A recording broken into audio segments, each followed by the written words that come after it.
প্রায় ৩ বছর পলাতক থেকে অবশেষে আরব আমিরাতের দুবাইয়ে গ্রেপ্তার হলেন এক সময়ের প্রভাবশালী পুলিশের প্রধান কর্তা বেনজির আহমেদ।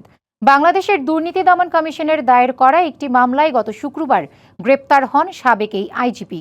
গ্রেপ্তারের পর দুবাই পুলিশের জিজ্ঞাসাবাদের মুখোমুখি হয়েছেন বেনজির। তাকে গ্রেপ্তারের আগে ইন্টারপোলের সহায়তা চেয়েছিল দুদক। দুবাই পুলিশের হেফাজতে থাকা বেনজিরকে ঢাকায় আনতে আইনি প্রক্রিয়া শুরু করতে যাচ্ছে দুদক। পুলিশের প্রধান কর্তা থাকতেই বেনজির আহমেদের বিরুদ্ধে দেশে বিদেশে বিস্তর সম্পদের অভিযোগ আসত দুদককে, কিন্তু এসব অভিযোগ তখন ধোপে টিকত না। ক্ষমতার চেয়ার সরে যাওয়ার পর বেনজির আহমেদ ও তার পরিবারের বিরুদ্ধে সম্পদের অনুসন্ধানে নামে দুদক। এরপর বেরিয়ে আসে দেশে বিদেশে তার সম্পদের পাহাড়। শুধু নিজ নামে নয়, স্ত্রী ও সন্তানদের নামে শত কোটি টাকার অবৈধ সম্পদ পায় দুদক। ২৪ জুলাই অভ্যুত্থানের পর থেকে এ পর্যন্ত মোট ৫টি মামলা দায়ের করে সংস্থাটি। এর মধ্যে অবৈধ সম্পদ ও তথ্য গোপনের ৪টি মামলা এবং একটি অর্থ পাচার সংক্রান্ত মামলা। তবে মামলার আগেই গা ঢাকা দেন বেনজির এবং তার পরিবারের সদস্যরা। মামলার পর বেনজিরকে গ্রেপ্তারে ইন্টারপোলের সহযোগিতা চায় দুদক। এরপর জারি হয় রেড নোটিশ। শুক্রবার বেনজিরকে গ্রেপ্তারে অভিযান চালায় দুবাই পুলিশ। তার নাম, ছবি ও পাসপোর্টের সব তথ্য যাচাই করে নিশ্চিত হওয়ার পর গ্রেপ্তার করা হয়। এরপর রবিবার বিকেলে বাংলাদেশের জাতীয় সংসদে তার গ্রেপ্তারের বিষয়টি নিশ্চিত করা হয়। অভিযুক্ত বেনজির আহমেদকে সংযুক্ত আরব আমিরাত পুলিশ কর্তৃক গ্রেপ্তার করা হয়েছে এবং তিনি বর্তমানে সেখানে আটক আছেন। গ্রেপ্তারের তারিখ হতে ৩০ দিনের মধ্যে ইউএই কর্তৃপক্ষের নিকট কূটনৈতিক চ্যানেলে আনুষ্ঠানিক এক্সট্রাডিশন রিকোয়েস্ট প্রেরণ করে এনসিবি আবুধাবির সাথে সমন্বয়পূর্বক অতি দ্রুতই তাকে বাংলাদেশে নিয়ে আসা হবে। এর মাধ্যমে আমরা বিচারহীনতার সংস্কৃতি থেকে বের হয়ে আসতে সক্ষম হব ইনশাআল্লাহ। জানানো হয় তাকে ফেরাতে আইনি প্রক্রিয়া শুরু করবে দুদক। Aditya Rafat, DBC news, Dhaka. এ বিষয়ে আরও জানাতে বার্তা কক্ষ থেকে যুক্ত হচ্ছেন সহকর্মী আদিত্য আরাফাত।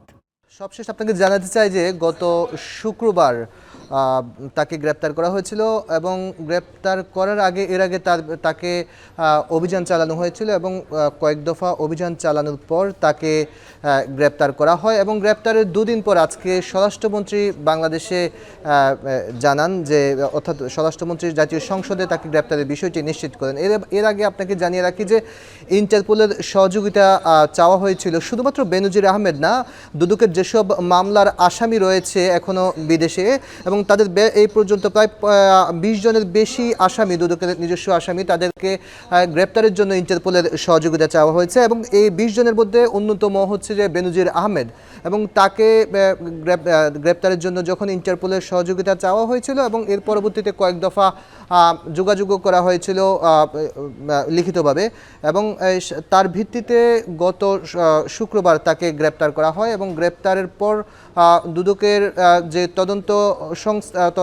তদন্ত সংশ্লিষ্টরা আছে তাদের সঙ্গেও যোগাযোগ হয়েছে এবং তারা অবগত হয়েছেন।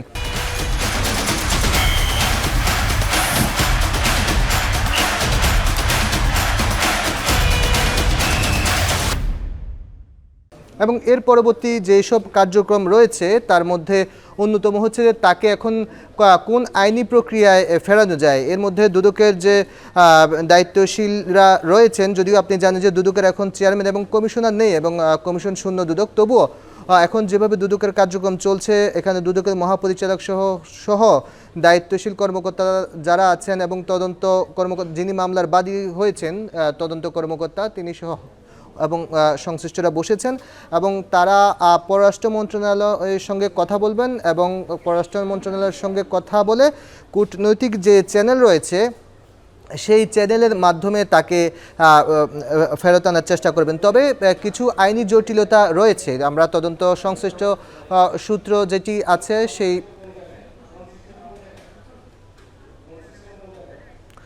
তদন্ত সংশ্লিষ্ট সূত্র যেটি জানিয়েছেন যে তারা এর মধ্যে পররাষ্ট্র মন্ত্রণালয়ে কথা বলেছেন। পররাষ্ট্র মন্ত্রণালয়ে কথা বলার পর পররাষ্ট্র মন্ত্রণালয় এবং দুদক এবং এই দুভাবে তারা যে দুবাইতে যেখানে গ্রেপ্তার হয়েছে তারা সে দেশের সরকারের সঙ্গে এবং পুলিশের সঙ্গে তারা যোগাযোগ করছেন এবং যোগাযোগ করার পর তারা আশা প্রকাশ করছেন, যদিও এখানে স্বরাষ্ট্রমন্ত্রী বলেছেন যে খুব সহসা তাকে ফেরত আনা হবে, কিন্তু কিছুটা জটিলতা আছে বলে আমরা তদন্ত সংশ্লিষ্ট সূত্রগুলো জানিয়েছে যে কিছুটা জটিলতা আছে, তবে সেই জটিলতা উত্তরণ করতে তারা পারবেন এবং তারপরেই তারা বেনজির আহমেদকে ফেরত আনবেন। এর পাশাপাশি দুদক বলছে শুধুমাত্র বেনজির আহমেদ নয়, বেনজির আহমেদ ছাড়াও যারা দুবাইতে এবং বিভিন্ন দেশে দুদকের আসামি রয়েছেন তাদেরকে ইন্টারপোলের সহযোগিতায় তাদেরকে দেশে ফেরত আনার জন্য তারা